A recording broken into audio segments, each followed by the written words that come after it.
everyone, students. I hope you all are doing well and preparing amazingly very hard for your exam.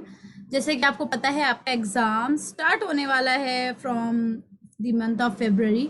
तो आज मैं ये नई series की अनाउंसमेंट कर रही हूँ, नई सीरीज़ लॉन्च कर रही हूँ आज की क्लास में, एग्जाम्पलर सीरीज़। इसमें हम एग्जाम्पलर के सॉल्यूशन करेंगे विद डिटेल्ड डिस्कशन। डिटेलिंग में सभी डिस्कशन और उनके आंसर्स यहाँ पे डिस्कस करने वाले हैं। So if you are one amongst people जो कि क्वेश्चन पेपर में से, जो कि बुक में से पढ़ना जो ज़्यादा प्रेफर नहीं करते हैं एंड वो चाहते हैं कि उनको एक वीडियो फॉर्मेट के ज़रिए कुछ इंपॉर्टेंट चीज़ें बता दी जाए, तो आपको पता होगा कि एग्जाम्पलर बहुत इंपॉर्टेंट है आपके एग्जाम के लिए, एग्जाम्पलर के क्वेश्चंस। तो इसलिए आज हम लोग एग्जाम्पलर सीरीज लॉन्च कर रहे हैं। केमिस्ट्री के सभी चैप्टर एग्जाम्पलर के क्वेश्चन करने वाले हैं। और हाँ, इस वीडियो में क्वेश्चंस वैसे ही होंगे जो एग्जाम्पलर में, मतलब हम सेम एग्जाम्पलर के क्वेश्चंस यहाँ डिस्कस करने वाले हैं। This is your educator Urvija और आप हैं इंडिया के सबसे बड़े लर्निंग प्लेटफॉर्म जो है अनअकैडमी। अनअकैडमी पे आपको मिलती है daily live classes, live test और क्विजेस, स्ट्रक्चर्ड कोर्सेज से आप अपने एग्जाम की तैयारी कर सकते हैं एंड अनलिमिटेड एक्सेस से आप एक क्लास को बहुत बार देख सकते हैं जब तक कि आपको उसमें क्लैरिटी ना मिल जाए। गाइस, अगर आप मुझसे प्लस के प्लेटफॉर्म पे जुड़ना चाहें तो आप जुड़ सकते हैं बहुत ही आसानी से। बस आपको अप्लाई करना है मेरा रेफरल कोड, जो कि है मेरा नाम कैपिटल में URVIZA। इससे आप डायरेक्ट 10% की ऑफ के लिए एलिजिबल हो जाएंगे। सब्सक्रिप्शन का जो लिंक है वो इस वीडियो के डिस्क्रिप्शन बॉक्स में दिया हुआ है, जाइए और अप्लाई करिए अपनी टीचर का रेफरल कोड और 10% ऑफ पाइए। गाइस, अगर आप कंपेयर करेंगे ये सब्सक्रिप्शन की फीस और अपनी मंथली ट्यूशन की फीस, तो आपको बहुत ही ज़्यादा बड़ा गैप दिखने वाला है। क्योंकि जैसे कि अगर हम 1 मंथ के सब्सक्रिप्शन की बात करें 2250 रुपीज़, यानी कि 2250 रुपये। अगर आप इसमें सारे सब्जेक्ट अलग अलग बेस्ट फैकल्टी से पढ़ सकते हैं, केमिस्ट्री की अलग, फिजिक्स की अलग, बायोलॉजी की अलग, नोट्स भी बनाने की जरूरत नहीं पड़ेगी, नोट्स आपको फ्री अवेलेबल रहेंगे। Free mock test series launch कर सकते हैं, लॉन्च का जो होते हैं टेस्ट सीरीज उसका फ़ायदा उठा सकते हैं। हर एक बेस्ट आपको मटेरियल यहाँ पे मिलता है और हर एक सब्जेक्ट की आप एक एक्सक्लूसिव वे में, एक वो होता है ना एक्सक्लूसिव तैयारी, मतलब कि एक ही सब्जेक्ट की एक सब्जेक्ट के लिए एक स्पेशल टीचर हो, वैसी आप तैयारी कर सकते हैं अगर आप ज्वाइन करते हैं प्लस का प्लेटफॉर्म। ओके गाइस, सो आपको डिले नहीं करना है, लेकिन आपको क्या करना है, आपको जल्दी से डिस्क्रिप्शन बॉक्स में जाना है और सब्सक्रिप्शन खरीदना है। चलिए शुरू करते हैं आज की क्लास हम लोग।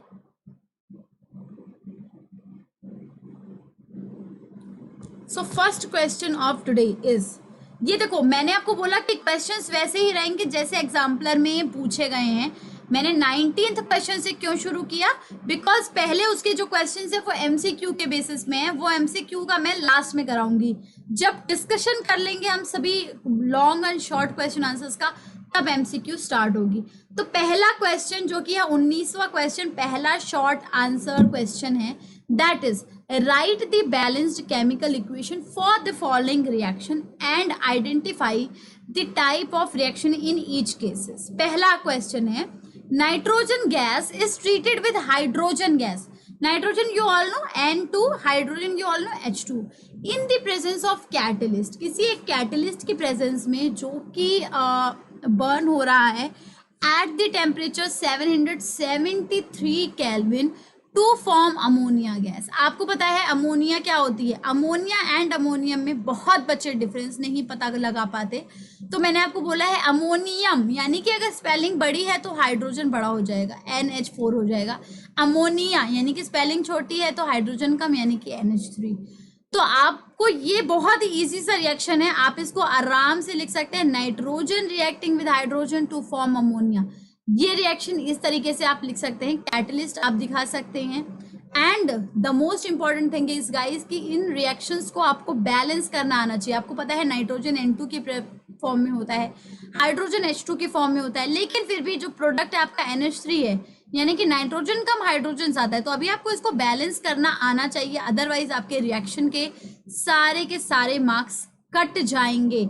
Which type of reaction is this? आपको पता है कि रिएक्टेंट अगर ज्यादा हो एंड प्रोडक्ट सिर्फ एक हो तो वो होता है कॉम्बिनेशन रिएक्शन। रिएक्टेंट बहुत सारे एंड प्रोडक्ट सिर्फ एक is called combination reaction. B part of the same question is sodium hydroxide solution, that is sodium hydroxide solution is treated with acetic acid. What is acetic acid? ये पता नहीं हुआ, sodium hydroxide पता हो गया तो क्वेश्चन विल बी रॉन्ग, आपका question गलत हो जाएगा एंड आप वहीं पे मार खा जाएंगे। ठीक है, आपको क्या करना है, प्रैक्टिस करते समय इंपॉर्टेंट कुछ फॉर्मूले हैं जो बहुत बार पूछे जाते हैं। एसिटिक एसिड बहुत बार पूछा जाता है, CH3COOH, एंड सोडियम एसिटेट आपको पता होना चाहिए कि सोडियम एसिटेट कैसे बनता है, अदरवाइज आप क्वेश्चन गलत कर लेंगे। आप चाहें तो ये क्वेश्चंस नोट डाउन भी कर सकते हैं इस वीडियो के साथ साथ, ताकि आपके रिवीजन में आपको हेल्प हो। Okay, so are you all ready to answer this question? आप लोगों को क्या करना है, वीडियो को पॉज करना है, खुद रिएक्शन करके देखना है and then within a second आप देख सकते हैं कि आपका ये आंसर सही आता है कि नहीं। सेकेंड मतलब कि दूसरे सेकेंड बोलना चाह थी, दूसरे ही क्षण में, जो आप हिंदी में बोलते हैं, but when I tried speaking that in English it was like oh my God what is this second. हाँ, okay, anyways are you all ready? Shall I disclose the answer to all of you? आप लोगों ने सही answer लिखा है कि नहीं? Let us check. Sodium hydroxide reacting with CH3COOH giving sodium acetate. Now comment box में मुझे सच लिख के बताइए कि कितने लोगों ने सही किया था इसका आंसर। सोडियम एसिटेट कितने लोगों को लिखना आता था? आई एम प्रिटी श्योर कई लोगों ने NH3CH3COOH लिखा होगा। मुझे इस बात का बहुत ही ज्यादा भरोसा है क्योंकि सोडियम पहले लिखा है तो बहुत बच्चों ने सोडियम Na पहले लगा दिया होगा। Am I right or am I right? I am right. So this is the answer. Sodium acetate बनेगा जब सोडियम हाइड्रोक्साइड रिएक्ट करेगा एसिटिक एसिड के साथ, और सोडियम एसिटेट के साथ एक और चीज रिलीज होगी एंड वो है बहुत सारा water. Now can you tell me कि this is a base, this is an acid. जब भी कभी बेस और एसिड रिएक्ट करता है तो वो हमेशा सॉल्ट और वाटर अगर बना रहे हैं तो उसको न्यूट्रलाइजेशन रिएक्शन कहा जाएगा। एंड इसमें आप डबल डिस्प्लेसमेंट रिएक्शन भी देख सकते हैं, इसका हाइड्रोक्साइड भी चला गया एंड इसका ऑक्सीजन भी चला गया है, तो that is double displacement reaction भी कह सकते हैं आप इसको। बट एक नाम अगर बोला जाए, कौन सा नाम है, तो it is neutralisation reaction. Guys, जब भी एसिड और बेस रिएक्ट कर रहे हों और सॉल्ट और वाटर बना रहे हों तो वो हमेशा होता है neutralisation reaction. Let us move on to the next question and that is ethanol. वो वही 19th क्वेश्चन का पार्ट है सभी का सभी। ओके, सी पार्ट कह रहा है कि ethanol is warmed with ethanoic acid to form ethyl acetate in the presence of concentrated sulfuric acid. One more thing student, before moving ahead मैं आप लोगों को एक चीज क्लियर करा देना चाहूंगी। एग्जाम्पलर सीरीज है तो एग्जाम्पलर में जितने भी क्वेश्चन है मैं सब डिस्कस कराऊंगी।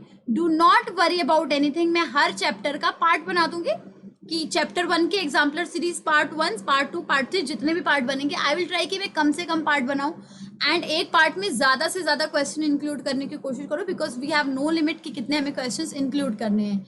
तो मैं पार्ट्स कम बनाऊंगी, क्वेश्चंस ज्यादा इंक्लूड करूंगी। ओके, आपको क्या करना है, आपको एग्जाम से पहले इन पार्ट्स का 3-4 बार रिवीजन करना है। And student, I am working really hard for you guys.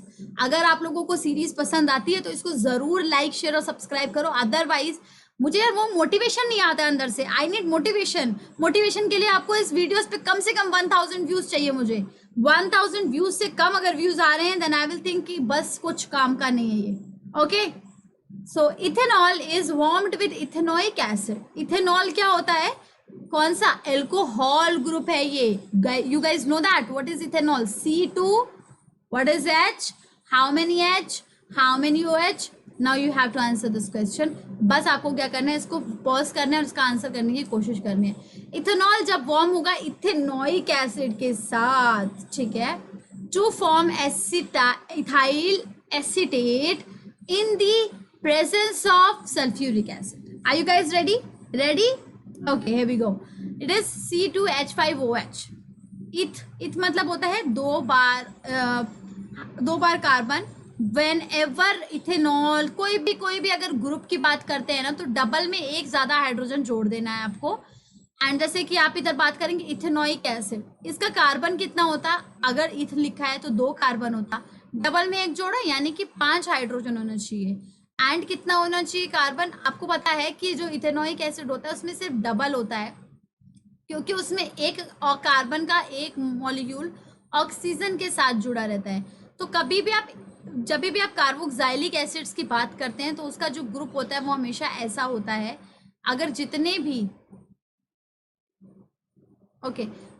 भी आपको, जैसे कि आपको बनाना है प्रोपेनोइक एसिड, तो आप लिखोगे CH3 CH2 एंड इसके बाद COOH लिख दोगे। आपको पता है एक कार्बन आपको OH के साथ जोड़ने के लिए रखना पड़ता है, एक कार्बन के साथ एंड वाला जो है इसके साथ CH3। अगर आपको ब्यूटेनोइक बनाना है तो कैसे लिखोगे, CH3 CH2 CH2 COOH। This is butanoic, 1 2 3 4 carbon. Okay, this is how we can write the answer. Now ethanol and ethanoic acid, जब इसको आप इसका रिएक्शन कराओगे सल्फ्यूरिक एसिड की प्रेजेंस में, सल्फ्यूरिक एसिड की प्रेजेंस में, it will always give ethyl acetate. This is ethyl acetate and water will release. Guys, आपको ये रिएक्शन ऐसा पूरा का पूरा लिख के नहीं आएगा, यहां तक भी रिएक्शन छोड़ा जा सकता है। And this is going to be a tough question, and question आते हैं आपके एग्जाम्पलर में से। आपको हर साल क्वेश्चंस देखने को मिलते हैं, सो आप इसको छोड़ के जाने का तो बिल्कुल भी नहीं सोच सकते हैं। Okay, you can not even think of living this. Whenever ethanol react करे इथेनॉइक के साथ, तो आपको पता होना चाहिए कि अल्कोहल जब भी कार्बोक्सिलिक एसिड के साथ रिएक्ट करता है तो वो हमेशा इथाइल एसीटेट ग्रुप बनाने की कोशिश करता है, और उसमें एसिड कौन सा होता है, sulphuric acid. This is an example of double displacement reaction and it is also called esterification. अभी इसी ईस्टर की क्या कर देंगे, इसी ईस्टर की आप सेपोनिफिकेशन कर देंगे तो आपका सोप बन जाता है। ठीक है, this is an example of double displacement reaction and also called as esterification. D part, ethane जब बर्न होगा in the presence of oxygen. What is ethane, एन वाला ग्रुप है, यानी कि डबल में 2 जोड़ दो, इथ मतलब सी का डबल 4 में 2 जोड़ दो 6। Ethane is burn in the presence of oxygen to form carbon dioxide, water and release heat and light. या फिर आपको ऐसे भी बोल सकते हैं व्हेनेवर इट इज हीटेड तो क्या बनेगा, it will always form carbon dioxide and water. आपको पता है जब भी आप मीथेन भी बर्न करते हैं, मीथेन तो यार नेचुरल गैस होती है, मीथेन को भी जब आप बर्न करेंगे ना तो भी हमेशा सेम चीज मिलेगी, कार्बन डाइऑक्साइड एंड वाटर। जब भी आप एल्केन ग्रुप के किसी को भी बर्न करेंगे, ब्यूटेन को भी बर्न करेंगे तो आपको ऐसा ही मिलेगा। Okay, this is an example of combustion reaction. This is an example of which kind of reaction, and इसमें मुश्किलात होंगी आपको इनको बैलेंस आउट करने में, तो बैलेंस आउट करने की मुश्किलातों को झेलिए एंड देन आपका आंसर बिल्कुल क्लियरली इजीली आप देख सकते हैं इसको। 20th question of our exemplar series says, write the balanced chemical equation for the following reactions and identify the type of reaction in each case। यानी कि सभी को इसका बैलेंस्ड केमिकल इक्वेशन, आपको ऐसे वर्ड दिया है, इसका इक्वेशन आपको खुद लिखना है, which is very common question in your board exam. ऐसे क्वेश्चंस तो आते हैं आपके बोर्ड के एग्जाम में, राइट?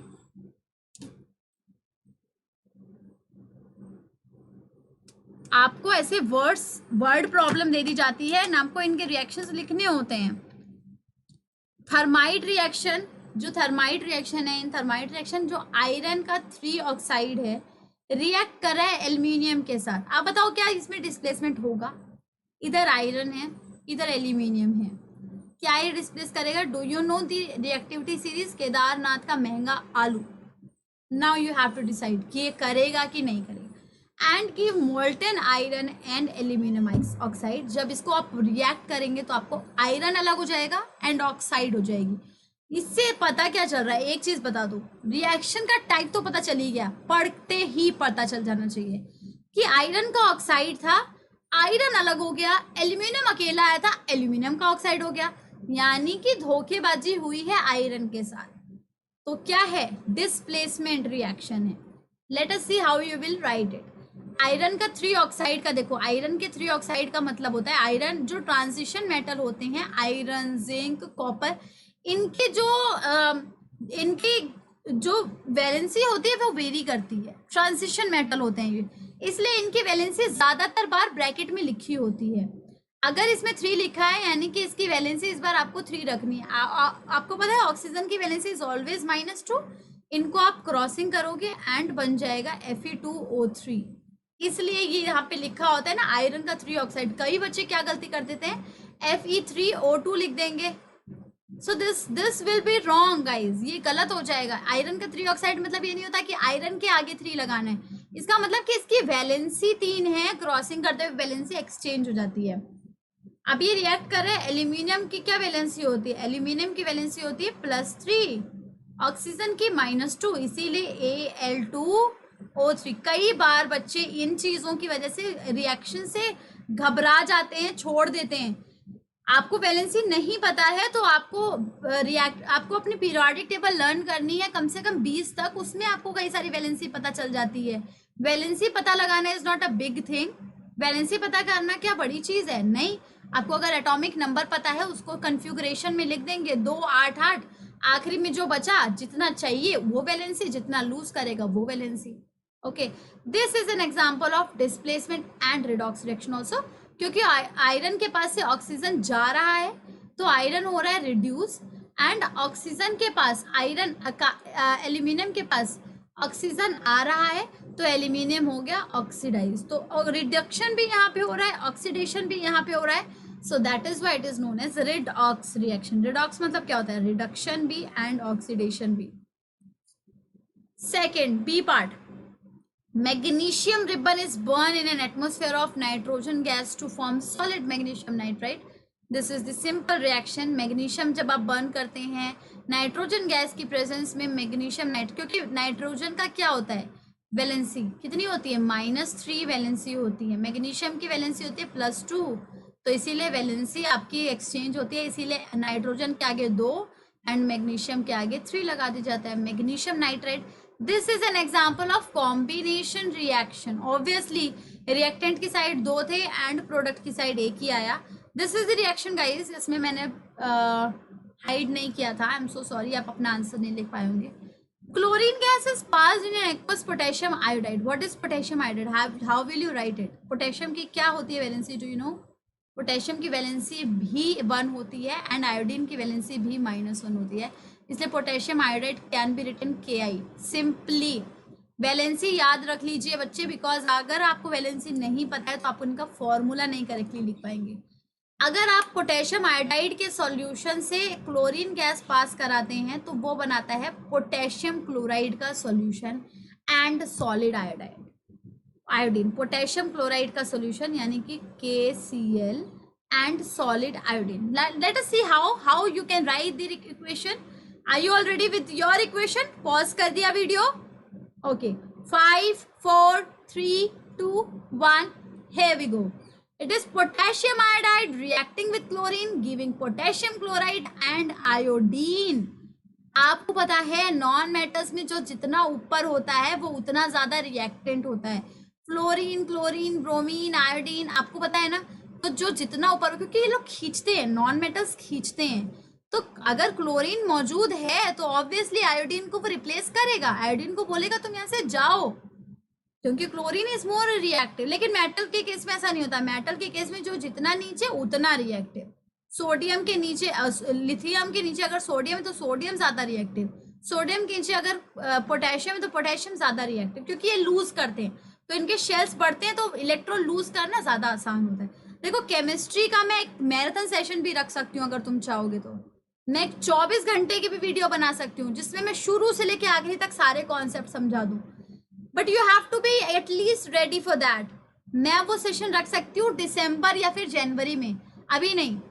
ओके, एक मैराथन सेशन रखेंगे जिसमें आपके शुरू से लेके आखिरी तक के सारे डाउट क्लियर कराए जाएंगे, पहले चैप्टर से आखिरी चैप्टर तक, ताकि आपको पेपर के लिए सिर्फ एक वीडियो देखनी हो, पूरे 24 घंटे का फॉलो कर लोगे कोर्स, देन काम खत्म। How many of you are ready to move on to the next question? Ethanol alcohol का ग्रुप है। अल्कोहल अभी मैंने आपको लिखना सिखाया, क्या है alcohol?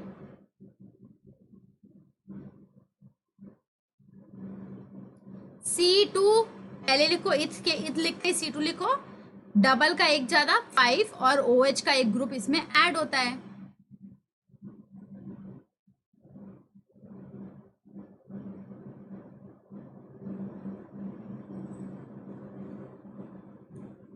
Here we go with the equation. C2H5OH reacting with oxygen. Ethanol burn होगा तो कार्बन डाइऑक्साइड रिलीज करेगा, हीट रिलीज करेगा, वाटर रिलीज करेगा। This is an example of which reaction? It is an example of combination reaction. 21st question पे आ चुके हैं हम लोग, एग्जाम्पलर की, एंड वेरी नाइस क्वेश्चन। बहुत ही छोटा सवाल और बहुत इंपॉर्टेंट सवाल। पहला सवाल है, complete the missing component variable. जितने भी आप इसमें वेरिएबल्स देख रहे हैं मिसिंग है, यहाँ पे वेरिएबल x लगा दिया, y लगा दिया, यानी कि इसकी स्टेट बतानी है हमें। यहाँ पे वेरिएबल पूरा का पूरा एक प्रोडक्ट ही गायब है। यहाँ पे वेरिएबल स्टेट है। यहाँ पे बताना है कि आपको कैटलिस्ट कौन सा यूज है। अब मजेदार क्वेश्चन है, तो सबसे पहले वाले क्वेश्चन पे चलते हैं। Lead nitrate reacting with potassium iodide. Lead nitrate है और रिएक्ट कर रहा है पोटेशियम आयोडाइड के साथ। लेड आयोडाइड बना एंड पोटेशियम नाइट्रेट बना।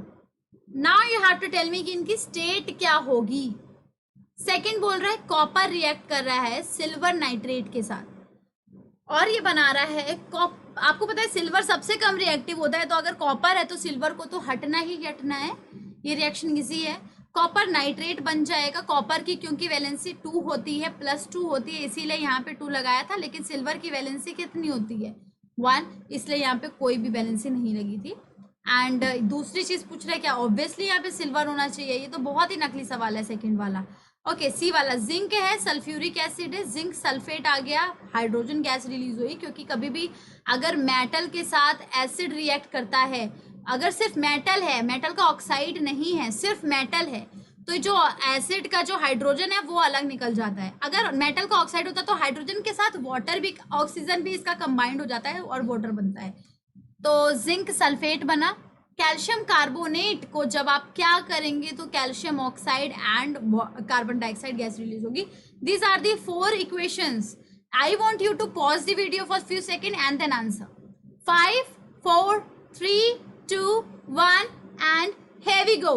This is the answer of your question. सबसे पहला जो लेड आयोडाइड होगा, ये एक प्रेसिपिटेट रिएक्शन होता है जहाँ की लेड आयोडाइड एक अलग सी लेयर बना लेती है ऊपर येलो कलर की, एंड देन पोटेशियम नाइट्रेट बन जाता है एक एक्वस सोल्यूशन। सेकंड है, आपको पहले ही बता दिया था मैंने कि ये सिल्वर ही होना है, तो ये सिल्वर लिख दिया आपने Ag। I want you all to note down these reactions. बहुत इंपॉर्टेंट रिएक्शंस है, पेपर में आ सकते हैं। कभी भी मेटल के साथ एसिड रिएक्ट करता है तो सॉल्ट बनता है एंड हाइड्रोजन गैस रिलीज होती है। कभी भी जब कैल्शियम कार्बोनेट, कभी भी कोई एक चीज एक से ज्यादा बन रही है, यानी कि डिकम्पोजिशन रिएक्शन हो रहा है, तो या तो इलेक्ट्रिसिटी पास होगी या तो हीट पास होगी। तो इधर हीट पास हो रही है, तभी कैल्शियम ऑक्साइड बन रहा है एंड कार्बन डाइऑक्साइड बन रहा है। 22 क्वेश्चन क्या कहता है? 22 क्वेश्चन कहता है which among the following changes are exothermic और एंडोथर्मिक इन नेचर। इनमें से कौन सा चेंज एक्सोथर्मिक है एंड कौन सा एंडोथर्मिक है? एक्सोथर्मिक क्या होता है? First of all tell me. Exothermic वो होता है जिसमें कि आपकी जो हीट है वो बाहर निकलती है। एंड एंडोथर्मिक क्या होता है? जब आप हीट एब्जॉर्ब करते हैं रिएक्शन को करने के लिए। सो फर्स्ट क्वेश्चन है डीकम्पोजिशन ऑफ फेरस सल्फेट। सबसे पहला क्वेश्चन है composition of ferrous sulphate absorbs heat during reaction, therefore it is an example of endothermic reaction। क्योंकि फेरस सल्फेट जब डिकम्पोज करेगा तो वो हीट ऑब्वियसली एब्जॉर्ब करता है, तभी वो डिकम्पोज कर रहा है। मैंने बोला आपको कि कभी भी डिकम्पोजिशन के लिए या तो इधर हीट लगेगी या तो इलेक्ट्रिसिटी लगेगी। तो मोस्टली जो डिकम्पोजिशन रिएक्शन होते हैं ना, वो हमेशा एंडोथर्मिक होते हैं, क्योंकि वो किसी वजह से ही तो डिकम्पोज हो रहे हैं ना। हीट ज्यादा कर दोगे तब डिकम्पोज हो रहे हैं, इलेक्ट्रिसिटी पास होगी तो डिकम्पोज हो रहे हैं। तो डिकम्पोजिशन तो हमेशा ही आपका एंडोथर्मिक मिलता है आपको। एक के अलावा जब भी आप क्या कहते हैं, जो आपका फूड चेन में होता है वो उसका उसमें एनर्जी रिलीज होती है डिकम्पोजिशन में, heat energy, leave that type. And then B है dilution of sulphuric acid. Sulphuric acid H2SO4 का डाइल्यूशन कर रहे हो, यानी कि इसमें आप पानी मिला रहे हो या फिर पानी में इसको मिला रहे हो। कभी भी अगर आप एसिड डालते हो पानी में तो आप बताओ क्या होता है। जब भी आप एसिड डालोगे पानी के अंदर तो वो बहुत ज्यादा गर्म हो जाता है बीकर, गर्मी रिलीज करता है। गर्मी रिलीज करेगा तो obviously it is going to be an exothermic reaction. Acid कभी भी, इसकी जगह सल्फ्यूरिक एसिड की जगह नाइट्रिक भी होता ना, इसकी जगह HCl भी होता ना, हाइड्रोक्लोरिक भी होता, तो भी आप सेम क्वेश्चन लिखते बच्चों, तो भी आप सेम ही आंसर लिखते, जो कि है एक्सोथर्मिक रिएक्शन। ठीक है। When we dissolve sulfuric acid in water, large amount of heat is liberated. So it is an exothermic reaction. जब भी आप सल्फ्यूरिक एसिड को वाटर में डिसॉल्व करेंगे तो उसमें बहुत ज़्यादा हीट लिबरेट होगी, इसी वजह से इसको एक एक्सोथर्मिक रिएक्शन कहा जाता है। सी है dissolution of sodium hydroxide in water. अगर बेस को आप कभी पानी में घोलेंगे तो क्या होगा। Have you ever noticed, have you ever dissolved any base in water? What according to you it should be exothermic reaction or endothermic reaction? So guys, it is also an example of exothermic reaction. जब भी आप बहुत ज्यादा basic चीजों को भी पानी में मिलाते हैं तो उसमें भी बहुत हीट रिलीज होती है, जिसकी वजह से वो एक एक्सोथर्मिक रिएक्शन कहलाया जाता है। When we dissolve sodium hydroxide in water, large amount of heat is liberated, so it is an exothermic reaction. D क्या कहता है, dissolution of ammonium chloride in water. Ammonium chloride यानी कि NH3 या फिर NH4। अमोनियम मतलब क्या होता है, NH3 या फिर NH4। It is obviously NH4। अगर आप NH4Cl को रिजॉल्व करते हैं वाटर में तो क्या होगा, अमोनियम से। It is an endothermic reaction. आपको पता है जब भी आप अमोनियम क्लोराइड को किसी भी कंटेनर में अगर आप उसको डिसॉल्व करते हैं ना तो वो हमेशा कंटेनर को एकदम ठंडा कर देता है, कंटेनर को ठंडा कर देता है वो। ये रिएक्शन आपके पेपर में पूछा जा सकता है। For example if this is a container and इसमें आपने अमोनियम क्लोराइड डाला, थोड़ी देर के बाद आप देखेंगे कि ये कंटेनर एकदम ठंडा हो गया है। You can even feel that this reaction you can perform in your school also. Now I am going to drink this thanda container.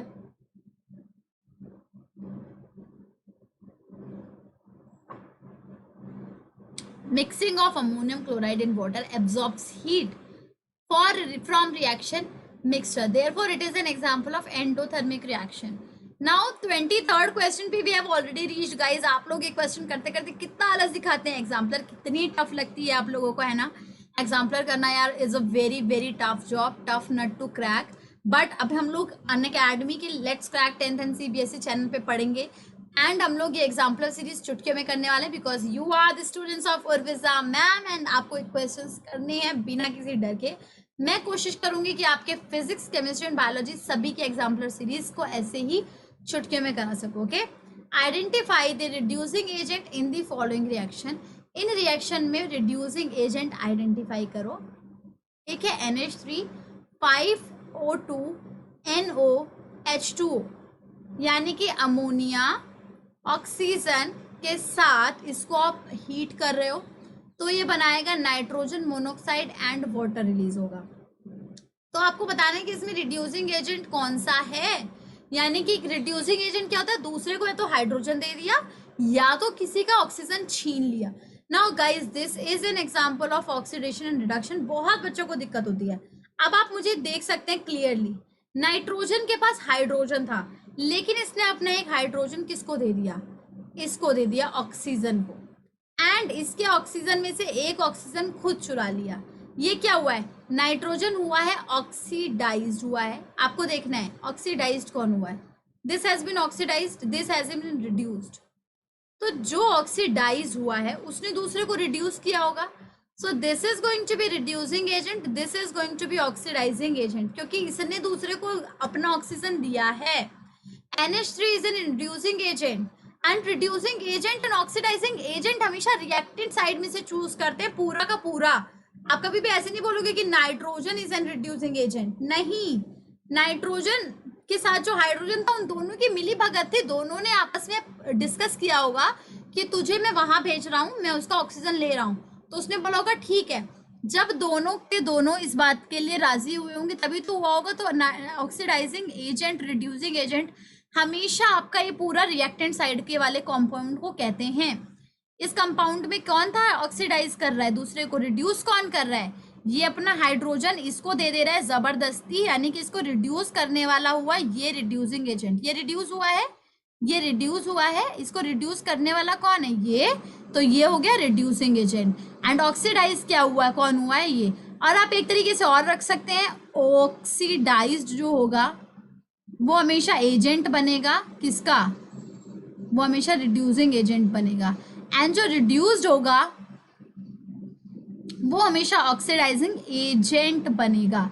Oxidise कौन हुआ यही देख लो। सबसे पहले ऑक्सीडाइज हुआ है NH3, दोनों तरीके से ऑक्सीडाइज हुआ है। हाइड्रोजन तो गया ही गया इसके पास, ऑक्सीजन भी आया, तो NH3 इज दी ऑक्सीडाइज्ड, ये ऑक्सीडाइज हो गया।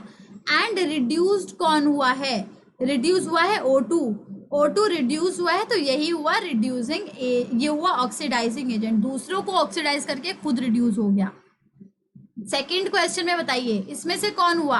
हाइड्रोजन ऑक्साइड था, वाटर था, वाटर में से क्या दिया इसने अपना हाइड्रोजन एस को दे दिया, F को। एंड F ने क्या किया? F ने कुछ भी नहीं दिया है, तो इसमें रिड्यूसिंग एजेंट बना। लेकिन कौन बना रिड्यूसिंग एजेंट? जो इसने खुद का हाइड्रोजन रिमूव किया, तो ये हुआ ऑक्सीडाइज्ड। इसने खुद का हाइड्रोजन रिमूव किया तो ये ऑक्सीडाइज्ड हुआ। लिखो ऑक्सीडाइज्ड कौन हुआ? वही होगा रिड्यूसिंग एजेंट। जो ऑक्सीडाइज हुआ वही होगा रिड्यूसिंग एजेंट, एंड जो रिड्यूस हुआ वही होगा ऑक्सीडाइजिंग एजेंट। एक चीज लिख लोगे तो आप बताओ ऑक्सीडाइज कौन हुआ? ये हुआ ऑब्वियसली ऑक्सीडाइज, इसमें से हाइड्रोजन चला गया। रिड्यूस कौन हुआ? इसके पास आ गया हाइड्रोजन अब फालतू में, तो ये रिड्यूस हुआ है Fe, तो ये हो गया ऑक्सीडाइजिंग एजेंट। एंड ऑक्सीडाइज हुआ H2O, तो ये हो गया reducing agent. H2O is the reducing agent, okay? Fe2O3, Fe2 के पास ऑक्सीजन था, C के पास भी ऑक्सीजन था, लेकिन Fe में से सारा का सारा ऑक्सीजन चला गया, यानी कि FeO3 पूरा का पूरा रिड्यूस्ड हुआ है। Fe2O3 पूरा का पूरा रिड्यूस्ड हुआ है। आपको पता है जो रिड्यूस होता है वो होता है ऑक्सीडाइजिंग एजेंट। तो Fe2O3 is the reduced part and is also an oxidizing agent, क्योंकि उसने दूसरे को अपनी ऑक्सीजन दे दी। ओके, ऑक्सीडाइजेशन किसको कहते हैं? ऑक्सीजन का दूसरे को देना या फिर किसी का हाइड्रोजन लेना, दोनों ऑक्सीडाइजिंग होता है। ऑक्सीडेशन किसको कहते हैं? ऑक्सीजन को गेन करना एंड हाइड्रोजन को लूज करना कहा जाता है oxidation. I hope you guys know what is oxidation and what is reduction. How many of you do not know यार? कितने लोगों को अभी तक नहीं पता ऑक्सीडेशन क्या होता है? Gaining, addition of oxygen, removal of hydrogen. Reduction क्या होता है? Addition of hydrogen, removal of oxygen is reduction. Now in the third part क्या, डी पार्ट क्या कहता है? थर्ड पार्ट नहीं, fourth part actually. Fourth part कहता है H2O2 गिव्स, बन गया देखो इसमें जो है ना हाइड्रोजन, इसमें ऑक्सीजन ऐड हो रहा है। जब इसमें ऑक्सीजन ऐड हो रहा है, इसके पास पहले ऑक्सीजन नहीं था, जब इसके पास ऑक्सीजन ऐड हो रहा है तो ये ऑक्सीडाइज्ड हो रहा है। आप बताओ जो ऑक्सीडाइज्ड होता है वो क्या होता है? वो होता है रिड्यूसिंग एजेंट। तो इसमें hydrogen is the reducing agent क्योंकि ये ऑक्सीडाइज्ड हो रहा है। Let us see, H2O is the reducing agent, और हमेशा उठाते किधर से, रिएक्टेंट के साइड से। आप कभी भी नहीं बोलोगे कि ये वाटर रिड्यूसिंग एजेंट है, ये रिड्यूसिंग एजेंट है क्योंकि इसने छीन लिया, नहीं नहीं नहीं, हमेशा रिएक्टेंट के साइड पे तो ओरिजिनली लोग प्रेजेंट थे ना, जो ओरिजिनली लोग प्रेजेंट होते हैं उनका आंसर लिखते हैं हम लोग हमेशा। Last question of today, that is 24th question आज हम करने वाले हैं। हम लोगों ने क्वेश्चंस के सभी बहुत सारे पार्ट्स भी किए हैं। हम लोगों ने सिर्फ 5 क्वेश्चन नहीं किए हैं, हम लोगों ने ऑलमोस्ट 10-12 क्वेश्चन कर लिए क्योंकि हमने पार्ट वाइज किए हैं। डू नॉट वरी, जितने भी क्वेश्चन है आपके एग्जाम्पलर में we will be discussing all of them. इसमें क्या करना है आपको, identify the oxidising agent in the following reaction. इसमें आपको ऑक्सीडाइजिंग एजेंट बनाना है। लेड ऑक्साइड है, देन HCl है, बना दिया lead chloride, chlorine and H2। इसमें ऑक्सीडाइजिंग एजेंट बताना है, यानी कि ऑक्सीडाइज जो हुआ होगा वो कौन होगा, यू ऑल नो, ऑक्सीडाइज्ड जो हुआ होगा वो कौन होगा, वो होगा रिड्यूसिंग एजेंट, एंड जो रिड्यूस हुआ होगा उसने जरूर दूसरे के लिए कुछ किया होगा तो वो होगा ऑक्सीडाइजिंग एजेंट। आपको इसमें ढूंढना है कि रिड्यूस हुआ कौन है। रिड्यूस कौन से केसेस में होते हैं बच्चों, रिड्यूस होते हैं जब या तो किसी का ऑक्सीजन ले लिया, या तो अपना ऑक्सीजन, या तो किसी का हाइड्रोजन ले लिया, या तो अपना ऑक्सीजन दे दिया। आप इसमें क्लियरली देख सकते हैं कि लेड के पास पहले बहुत सारे ऑक्सीजन थे कि नहीं थे, यहाँ पे कितने सारे ऑक्सीजन के मॉलिक्यूल्स है, लेकिन जब हम प्रोडक्ट में गए तो लेड के पास एक भी ऑक्सीजन नहीं है, यानी कि क्लियरली लेड जो है वो रिड्यूस्ड हुआ है, एंड जो रिड्यूस्ड होता है उसने दूसरे को जरूर ऑक्सीडाइज किया होता है। जो रिड्यूस्ड होता है वही ऑक्सीडाइजिंग एजेंट होता है, वही होता है oxidising agent. So the first answer is, और लिखोगे किसका नाम, लिखोगे आप रिएक्टेंट साइड का नाम, सिर्फ लेड नहीं लिखोगे, रिएक्टेंट साइड के पूरे मॉलिक्यूल का नाम लिखोगे। ओके, लेड का oxide gives oxygen, so it is an oxidising agent. Okay, इसमें बताइए मैग्नीशियम था, ऑक्सीजन था, मैग्नीशियम के साथ ऑक्सीजन ऐड हो गया। यहां पे आपको बताना है ऑक्सीडाइजिंग एजेंट, यानी कि जो रिड्यूस हुआ हो। रिड्यूस कौन हुआ है, क्लियरली इसने अपना ऑक्सीजन का मॉलिक्यूल दिया है, तो ऑक्सीजन का मॉलिक्यूल जो दिया है वो रिड्यूस होगा और वही बनेगा दूसरे के लिए ऑक्सीडाइजिंग एजेंट। तो इसमें ऑक्सीजन ने दूसरे को ऑक्सीजन प्रोवाइड किया है, तो इसीलिए इसको ऑक्सीडाइजिंग एजेंट कहा जा सकता है। आप यहाँ देख सकते हैं कॉपर सल्फेट के पास इधर सल्फेट के साथ SO के साथ 4 ऑक्सीजन था, लेकिन इसका मतलब नहीं है कि आप SO4 लिख देंगे कि SO4 ऑक्सीडाइजिंग एजेंट है, SO4 ने अपना ऑक्सीजन दूसरे को दिया, नहीं, इससे ऑक्सीजन रिमूव हुआ है पूरे के पूरे कॉपर सल्फेट के साथ। कॉपर सल्फेट हुआ है रिड्यूस्ड, और जो रिड्यूस्ड होता है वो दूसरे को ऑक्सीडाइज करता है, इसीलिए उसको कहा जाता है oxidising agent. Last question of today, that is, ये जो पूरा का पूरा आपके पास आपके पास एग्जाम्पल है, इसमें से बताइए कौन सा पार्टिकल ऑक्सीडाइज हुआ है, यानी कि कौन सा रिड्यूस हुआ है। अब this is your question, okay, this is your question.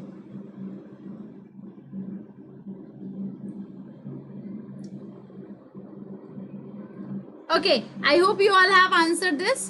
So this is vanadium. Vanadium का oxide when reacting with calcium.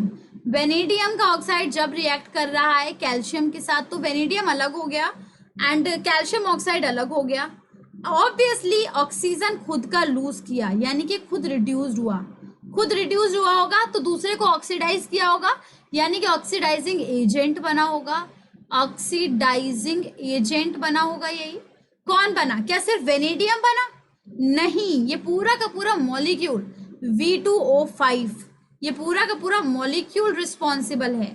यानी कि वेनेडियम का oxide is the oxidising agent, is reduced here and it is an oxidising agent. ठीक है, you will not write कि only vanadium is an oxidising agent, you will say vanadium का oxide is an oxidizing agent. So guys, I hope इतने questions आप लोगों को clear हुए and आप लोगों ने बहुत ही क्विकली इतना सारा क्वेश्चन कर लिया। I am really proud of yourself and I am pretty sure कि अगर आप लोग ये सीरीज फॉलो करते रहे तो आप लोग केमिस्ट्री में तो बिल्कुल डर के नहीं जाने वाले हो।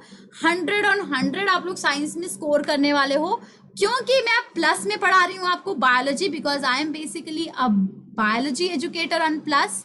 मैं प्लस में बहुत अच्छा कोर्स लॉन्च कर रही हूँ इस महीने बायोलॉजी के लिए, जो कि है क्विक रिवीजन कोर्स, जिसमें मैं शुरू से रिप्रोडक्शन से लेके लाइफ प्रोसेस से लेके आपके आखिरी तक रिवीजन कराऊंगी। इट मे टेक 2 month, बट हम लोग बहुत ही डिटेलिंग में रिवीजन करने वाले हैं with question answers discussion. So guys, अगर अभी तक आपने प्लस पे नहीं सब्सक्राइब किया है तो इस वीडियो के डिस्क्रिप्शन में प्लस का लिंक दिया हुआ है, जाइए और 10% ऑफ के लिए अप्लाई करिए मेरा रेफरल कोड, जो कि है URVIZA, क्योंकि इससे आपको मिलेगी 10% ऑफ एंड आप मेरे साथ साथ सभी बेस्ट एजुकेटर की क्लासेस ले सकते हैं। कल कंटिन्यू करेंगे 25th क्वेश्चन से अपने नेक्स्ट पार्ट में। तब तक के लिए see you all in the special classes. आज 6 बजे, आज 6:30 पे एक स्पेशल क्लास भी है, तो आइए चलिए स्पेशल क्लास में क्विज करते हैं। Bye bye all of you.